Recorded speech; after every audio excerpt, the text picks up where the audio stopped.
मन ना करे तो आप खामोशी से आप कविता सुन सकते हैं, क्योंकि बड़ी कविता कभी भी तालियों की मोहताज नहीं हुआ करती। तब जाके पढ़ना चाहता हूं कि तलवार, धनुष और पैदल सैनिक कुरुक्षेत्र में खड़े हुए। बेटा बैठ जाओ। कि तलवार, धनुष और पैदल सैनिक कुरुक्षेत्र में खड़े हुए, रक्त पिपासु महारथी एक दूसरे सम्मुख अड़े हुए। कई लाख सेना के सम्मुख पांडव 5 बिचारे थे। एक तरफ थे योद्धा सब, एक तरफ समय के मारे थे। महासमर की प्रतीक्षा में, महासमर की प्रतीक्षा में सारे ताक रहे थे जी, और पार्थ के रथ को स्वयं केशव हाँक रहे थे जी। आभार, नमन करता हूँ, नमन जले सर। और पार्थ के रथ को स्वयं केशव हाँक रहे थे जी। रणभूमि के सभी नजारे देखने में कुछ खास लगे। माधव ने अर्जुन को देखा, अर्जुन उन्हें उदास लगे। कुरुक्षेत्र का महासमर एक पल में तभी सजा डाला। 5 जन्य उठा कृष्ण ने फूका और बजा डाला। हुआ शंखनाद, जैसे ही सबका गर्जन शुरू हुआ, रक्त बिखरना हुआ शुरू और सबका मर्दन शुरू हुआ। कहा कृष्ण ने उठ पार्थ, कहा कृष्ण ने उठ पार्थ, और एक आंख को मीच जरा, गांडी पर रख बाणों को को खींच जरा, और आज दिखा दे रणभूमि में योद्धा की तासीर। यहाँ इस धरती पर कोई नहीं अर्जुन के जैसा वीर। यहाँ इस धरती पर, आभार आभार जलेसर की, इस धरती पर कोई नहीं अर्जुन के जैसा वीर। यहाँ सुनी बात माधव की तो अर्जुन का चेहरा उतर गया। एक धनुर्धारी की विद्या मानो चूहा उतर गया। बोले पार्थ सुनो कान्हा, जितने ये सम्मुख खड़े हुए हैं, हम तो इनसे सीख सीख कर सारे भाई बड़े हुए हैं। इधर खड़े बाबा भीष्म ने, इधर खड़े बाबा भीष्म ने मुझको गोद खिलाया है। गुरु द्रोण ने धनुष बाण का सारा ज्ञान सिखाया है। सभी भाई पर प्यार लुटाया कुंती मात हमारी ने, कभी कोई ने छोड़ी थी प्रभु माता गांधारी ने। ये जितने गुरुजन खड़े हुए हैं सभी पूजने लायक हैं। माना दुर्योधन दुशासन थोड़े से नालायक हैं। अरे मैं अपराध क्षमा करता हूं, मैं अपराध क्षमा करता हूं। बेशक हम ही छोटे हैं, ये जैसे भी हैं आखिर माधव सब ताऊ के बेटे। ये जैसे में पुचन भैया बैठो, पुचन भैया बैठो। ये जैसे भी हैं आखिर माधव सब ताऊ के बेटे। वाह, जय हो भैया। बड़े भैया पदम भैया जो खुद भी बहुत बड़े शायर हैं और संस्था के अभिन्न अंग हैं।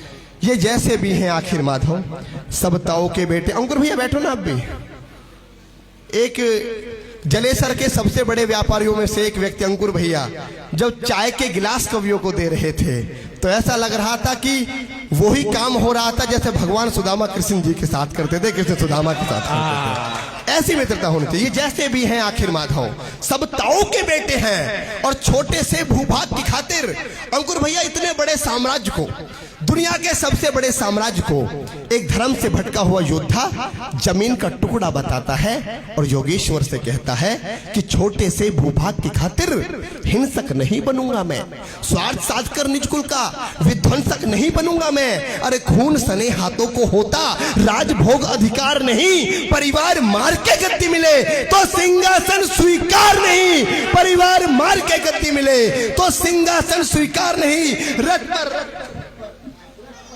बैठ गया अर्जुन, रथ पर बैठ गया अर्जुन, मुंह माधव से मोड़ दिया। रथ पर बैठ गया अर्जुन, मुंह माधव से मोड़ दिया। आंखों में आंसू भरकर गांडीव हाथ से छोड़ दिया। आंखों में आंसू भरकर गांडीव हाथ से छोड़ दिया। गांडीव हाथ से जब छूटा माधव भी कुछ अकुलाए थे। भगवान ने सोचा इसने तो बेइज्जती करा दी, इससे अच्छा मैं शंख नहीं बजाता। लेकिन योगेश्वर अपना अपमान कभी स्वीकार नहीं करते कि गांडीव हाथ से जब छूटा माधव भी कुछ अकुलाए थे। शिष्य पार्थ पर गर्व हुआ, मन ही मन मुस्काए थे। मन में सोच लिया अर्जुन की बुद्धि ना सड़ने दूंगा, समरभूमि में पार्थ को कमजोर नहीं पड़ने दूंगा। धर्म बचाने की खातिर एक नौ अभियान शुरू हुआ। उसके बाद जगत गुरु का गीता ज्ञान शुरू हुआ। उसके बाद जगत गुरु का गीता ज्ञान शुरू हुआ। एक नजर में, एक नजर में, एक नजर में, एक नजर में रणभूमि के कण बोल गए माधव। टकटकी बांधकर देखा अर्जुन, एकदम बोल गए माधव। पार्थ मुझे पहले बतलाते, पार्थ मुझे पहले बतलाते, मैं संवाद नहीं करता। तुम सारे भाइयों की खातिर कोई विवाद नहीं करता। पांचाली के तन पर लिपटी साड़ी खींच रहे थे वो, दोषी वो भी उतने ही हैं जबड़ा भींच रहे थे जो। घर की इज्जत तड़प रही, कोई तो डुक नहीं बोले। पौत्र भोग को नगन देखकर गंगा पुत्र नहीं खोले। तुम कायर बनकर बैठे हो, ये पार्थ बड़ी बेशर्मी है। संबंध उन्हीं से निभा रहे जो लोग यहाँ अधर्मी है। संबंध उन्हीं से निभा रहे जो लोग यहाँ अधर्मी। नमन प्रणाम करता हूं जलेसर। संबंध उन्हीं से निभा रहे जो लोग यहाँ धर्मी हैं। और हे पांडु के पुत्र, धर्म का कैसा कर्ज उतारा है। शोले होने थे आंखों में पर बहती जलधारा। आहा हा भाई वाह भैया, आहा वाह वाह वाह। शोले होने थे आंखों में पर बहती जलधारा है। और गांडी उठाने में पार्थ जितनी भी देर यहां होगी, इंद्रप्रस्थ के राजभवन में उतनी अंधेर वहां होगी। वाह, आभार, नमन करता हूँ दलेसर। क्या कविता सुनने वाले भैया, किसी भी तरह से नहीं लग रहा कि पहली बार कोई सुन रहा है। अद्भुत अद्भुत। नमन दलेसर।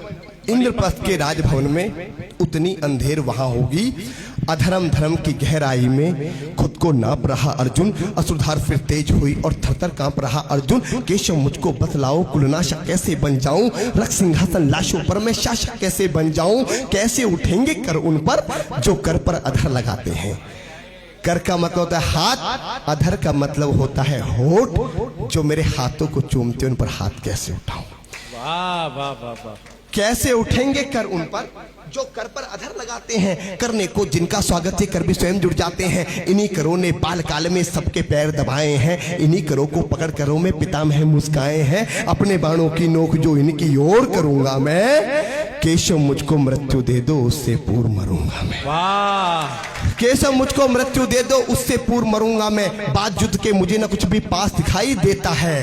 माधव इस रणभूमि में बस नाश दिखाई देता है। आहा, आहा। बात बहुत भावुक थी, बात बहुत भावुक थी, किंतु जगत गुरु मुस्काते थे और ज्ञान की गंगा निरंतर चक्रधारी बरसाते थे। जन्म मरण की यहाँ योद्धा बिल्कुल चाह नहीं करते। क्या होगा अंजाम युद्ध का ये परवाह नहीं करते। पार्थ यहाँ कुछ मत सोचो, बस कर्म में ध्यान लगाओ तुम। बात युद्ध के क्या होगा ये मत अनुमान लगाओ तुम। इस धरती के रक्तपात में कोई नर के साथ नहीं। निज जीवन का करे फैसला नर के बस की बात नहीं। तुम ना जीवन देने वाले नहीं मारने वाले हो, ना जीत तुम्हारे हाथों में तुम नहीं हारने वाले हो। ये जीवन दीपक की भांति यूं ही चलता रहता है। पवन वेग से बुझ जाता है वरना जलता रहता है। मानव वश में शेष नहीं कुछ फिर भी मानव डरता है। वह मरकर भी अमर हुआ जो धर्म की खातिर मरता। आहा, बड़ी पंक्ति है भाई, वाह भैया वाह वाह वाह। वह मरकर भी अमर हुआ जो धर्म की खातिर मरता है। ना सत्ता सुख से होता है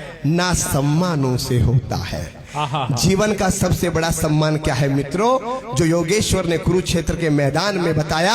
हमारे पास रोज हमें इतने सम्मान मिलते हैं कि सम्मान रखने की कोई सम्मानित जगह भी घर में नहीं बची हुई।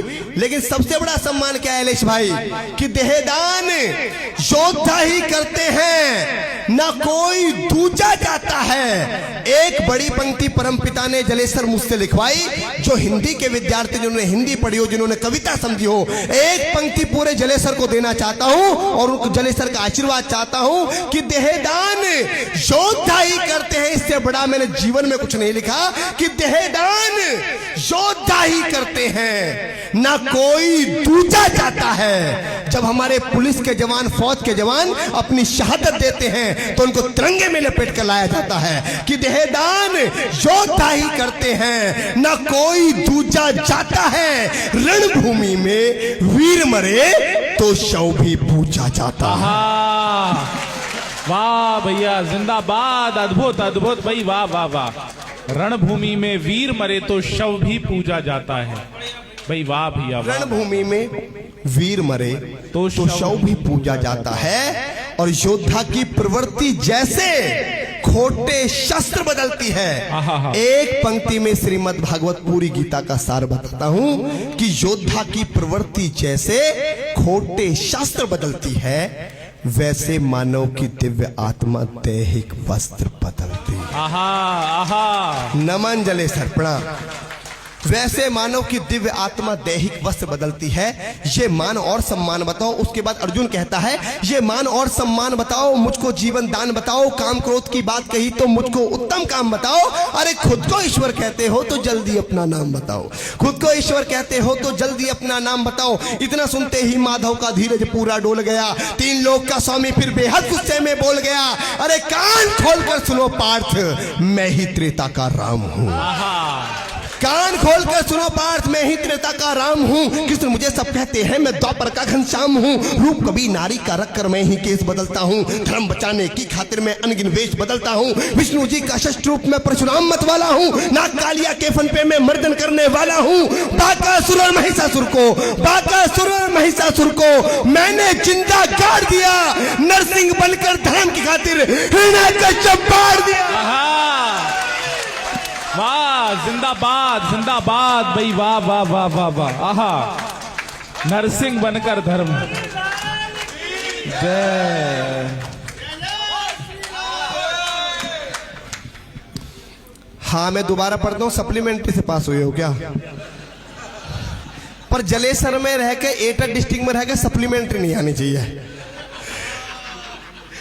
हाँ, मैं कान खोलकर सुनो पार्थ, मैं ही त्रेता का राम हूँ। कृष्ण मुझे सब कहते हैं, मैं द्वापर का घनश्याम हूँ। रूप कभी नारी का रखकर मैं ही केस बदलता हूँ। धर्म बचाने की खातिर मैं अनगिन वेश बदलता हूँ। विष्णु जी का षष्ठ रूप में परशुराम मत वाला हूँ। नाग कालिया के फन पे मैं मर्दन करने वाला हूँ। बाकासुर और महिषासुर को मैंने जिंदा गाड़ दिया। नरसिंह बनकर धर्म की खातिर हिरण्यकश्यप फाड़ दिया। नरसिंह बनकर धर्म की खातिर हिरण्यकश्यप फाड़ दिया। और रथ नहीं तनिक भी चलता है, बस मैं ही आगे बढ़ता हूँ। लीना जो मेरी मित्र आई है, उनको पूरी की पूरी कविता याद है। बड़े भैया आलोक शर्मा जो बैठे उनको याद है। मित भैया जो बैठे उनको याद है। जितने मेरे परिवार के लोग बैठे उनको याद है। मुझसे ज्यादा इस कविता को ये लोग सुनते हैं। और जब आपके आशीर्वाद से सभी सोशल मीडिया पर इस कविता के 600 मिलियन व्यू हो जाते हैं, 60 करोड़ लोगों तक कविता पहुंच जाती है, तो मैं समझ जाता हूं कि कविता आरती भी हो सकती है। जिस प्रकार की रथ नहीं, बहुत बहुत धन्यवाद लीना। कि रथ नहीं तनिक भी चलता है, बस मैं ही आगे बढ़ता हूं। जब मैं गीता का 10वें अध्याय पढ़ रहा था, तो 10वें अध्याय को 10-10 नोबेल पुरस्कार दिए जा सकते हैं।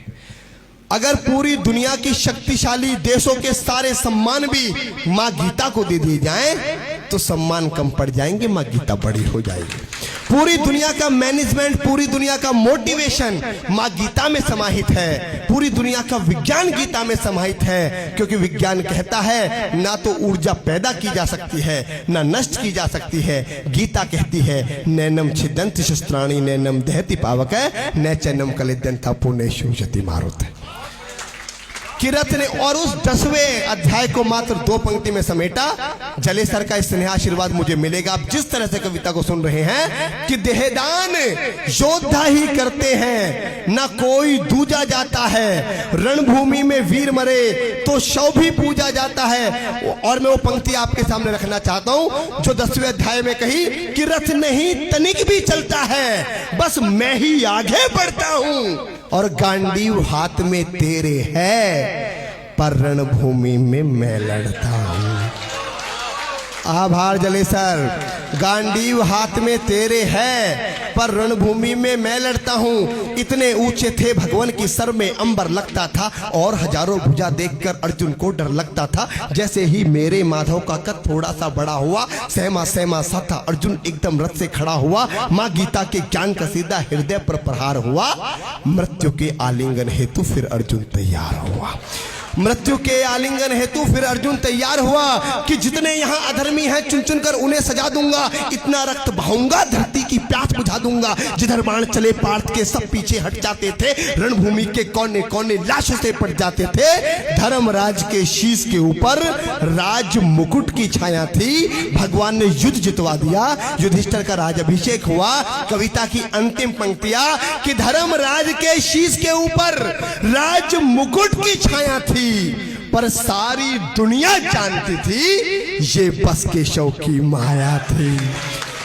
पर सारी दुनिया जानती थी ये बस केशव की माया थी। और धर्म किया स्थापित जिसने, दाता दया निधान की जय। हाथ उठाकर सारे बोलो चक्रधारी भगवान की जय।